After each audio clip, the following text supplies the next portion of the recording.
You think understanding yourself makes you powerful.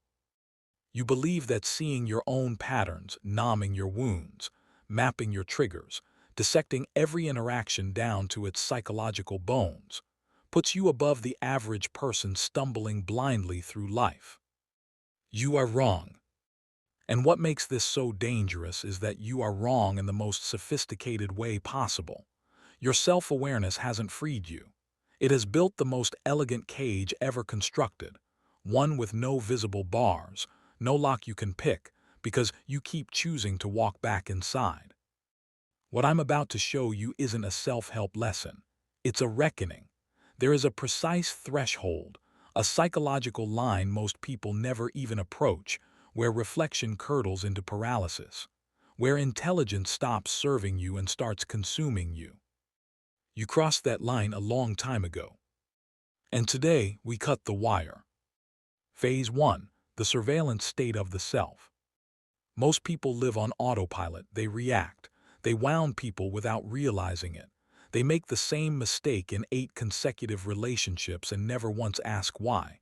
You watch this from a distance with something close to contempt. You are not like them. You observe yourself. You analyze your own analysis. You have turned your mind into a watchtower.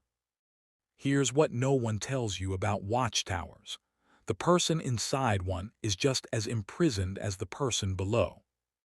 Imagine a lighthouse keeper not guiding ships but watching himself, watching how he walks across the room, watching how his voice shifts when he's nervous, watching how he begins to rehearse conversations before they happen, revising them mid-sentence, grading his own performance in real time.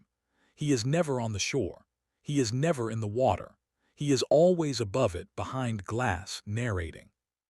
This is what hyper-awareness does to a person. It removes them from their own life and installs them as a permanent commentator. Psychologists call this metacognition, thinking about your thinking.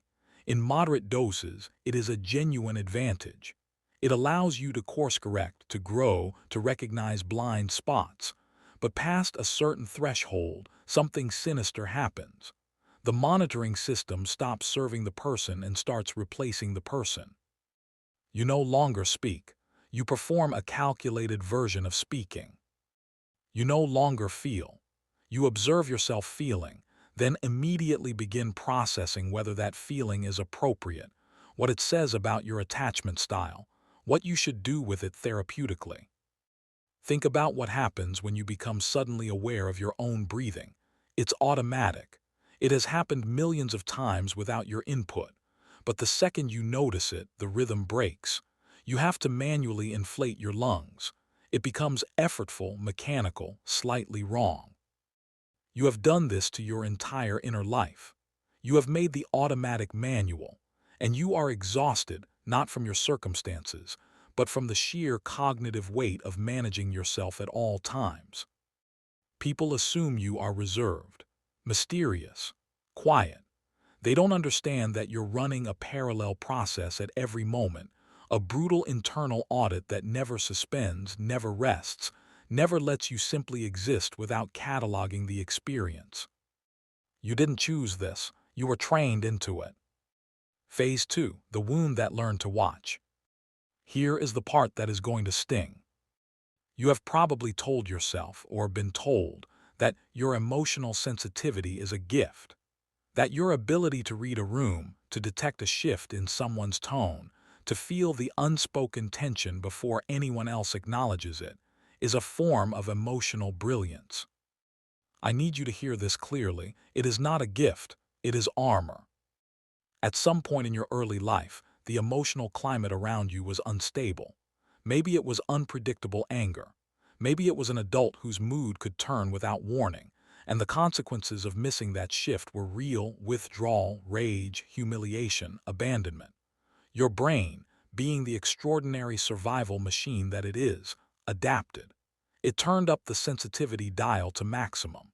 It learned to scan obsessively because scanning kept you safe. That adaptation saved you then. It is destroying you now. Because here is the brutal clinical truth. A nervous system conditioned for threat does not distinguish between danger and discomfort. Your brain fires the same alarm signals for a late text reply as it once did for a volatile parent. You construct catastrophic narratives out of micro-expressions. You read rejection into silence. You find the knife in every handshake. And you mistake this for intelligence. You call it intuition. You call it reading people. What you're actually doing is fighting a war that ended decades ago. Think of a soldier who was stationed in a conflict zone for years. Every sound meant something. Every car moving too slowly was a potential threat. Every stranger required assessment. These instincts kept him alive. But then the war ended and he came home. His body didn't receive the memo. He still scanned parking lots. He still mapped exits. He still woke at 3 a.m., heart hammering at nothing. You are that soldier. And the most exhausting part, you've built your identity around the vigilance. You've called it your superpower. You've made it a central feature of who you are. Which means the thing that is slowly grinding you down is also the thing you're most afraid to surrender. This is why you're drawn to understanding psychological manipulation, power dynamics, the dark machinery of human behavior. Not because you want to harm anyone, but because if you can map every possible threat, no one can ever catch you off guard again. But here's what this strategy costs you. Phase 3, the autopsy of the living. You know your flaws with clinical precision. You know your attachment style. You know which childhood events shaped your core beliefs. You know your defense mechanisms by name. You can trace the lineage of your self-sabotage back through 3 generations of family patterns. And yet nothing changes. This is the dark paradox at the center of the hyper-aware mind. The map never becomes the territory. Knowing the shape of your prison in extraordinary detail does not unlock the door. It just gives you something elaborate to describe while you remain inside. Here is a story that captures this perfectly. There was a medieval cartographer obsessed with mapping a particular coastline. He spent 30 years refining his charts. Every inlet, every cliff, every shifting sandbar was documented with obsessive precision. His maps were legendary, so accurate that other sailors relied on them entirely. But the cartographer himself never sailed. He studied the sea from the shore. He knew the water better than anyone alive and had never once felt it beneath him. The map is not the voyage. You have spent years constructing the most detailed psychological map of yourself imaginable. You know the dangerous currents. You know where the rocks are hidden. But the act of mapping has replaced the act of sailing. You have mistaken description for transformation. And there's something even darker happening beneath this.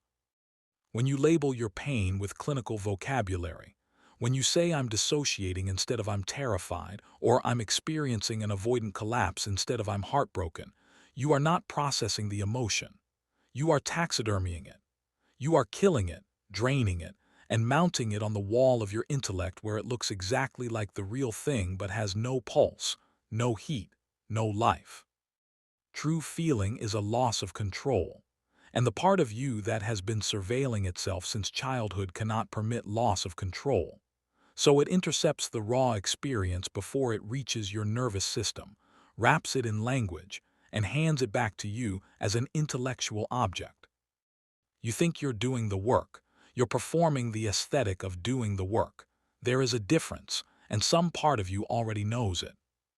Phase 4, the physics of self-observation. In quantum mechanics, there is a phenomenon that should terrify you. When scientists attempt to measure the behavior of subatomic particles, the act of measuring changes the behavior. The electron doesn't act the same way when it's being observed as it does when it's left alone. The observer isn't neutral. The observer is a variable. The observer corrupts the data. You have been corrupting your own data for years. The version of yourself that exists under constant self-scrutiny is not your real self. It is a performance. It is tense, guarded, calculated. It edits in real time. It preemptively rewrites. It never simply responds, it responds while simultaneously reviewing the response, revising the revision, judging the judgment. You cannot see who you actually are. You can only see who you are while someone is watching, and that someone is you, and they never look away.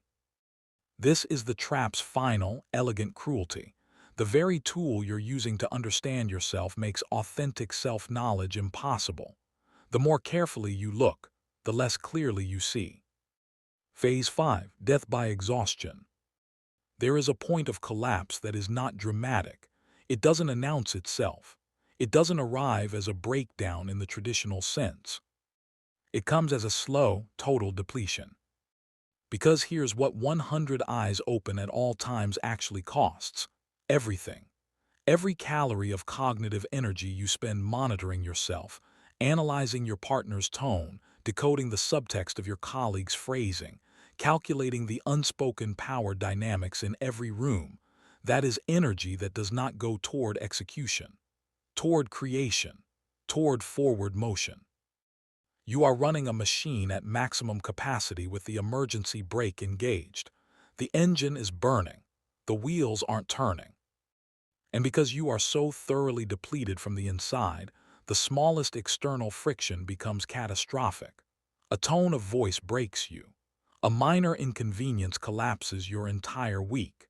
You snap at the people closest to you over almost nothing, then spend 3 days analyzing why you snapped, then analyze the analysis, then feel guilty about the guilt. Meanwhile, and this is the part that should make you furious, the people who hurt you, the ones who lacked even a fraction of your psychological sophistication, have moved on. They felt the mess. They acted impulsively. They made the mistakes, and they are living their lives. You are still in the museum of your own interior, giving guided tour to an empty room. Phase 6. The surgery. If you've made it this far, something in you already knows that what I'm about to say is true, even if every conditioned reflex you have will resist it. The cure is not more awareness. The cure is strategic blindness. Not permanent blindness. Not denial. Not regression into the unconscious life of someone who never questions anything. I am talking about a precise, deliberate, surgical decision to stop feeding thoughts that consume energy without producing results. When you feel the gravitational pull to dissect an interaction, to replay a conversation, to map the psychological implications of something someone said, pause. Ask one cold question. Does this generate forward motion, or does it drain fuel? If it drains fuel without producing a concrete action, you cut it. Not suppress it. Not journal it. Not explore it in therapy this week. You cut it. You withdraw your attention from it completely and redirect outward. When emotion hits, don't label it. Let it burn unnamed. Let it move through your body as pure sensation. Animals discharge trauma through physical trembling, through movement, through release. They do not hold retrospectives. They do not produce diagnostic reports on their own grief. They shake. They move. They continue. You are not a lab experiment. Stop treating yourself like one. And perhaps most critically, point the intelligence outward. All that extraordinary analytical power you've been turning inward, the same power that can read a room, decode behavior, anticipate patterns, redirect it at the world in front of you. Stop asking what every experience reveals about your wounds. Start asking what every situation offers as leverage. Stop performing a flawless autopsy on your own psychology. Start operating in the arena. The people who move through this world with genuine authority are not the ones who have achieved perfect self-knowledge. They are the ones who have learned when to stop looking inward and start acting outward. They have shadows. They have blind spots. They have unresolved damage. But they have made a decision, perhaps the most consequential decision a person can make, to stop waiting until they are fully healed before they begin to live. You are not going to think your way out of this. You are going to have to move your way out of it. The watchtower is comfortable. It is safe. It is elevated. And it is a prison you have decorated so beautifully that you keep mistaking it for a home. The door has always been open. The only question is whether you are finally willing to step onto the ground,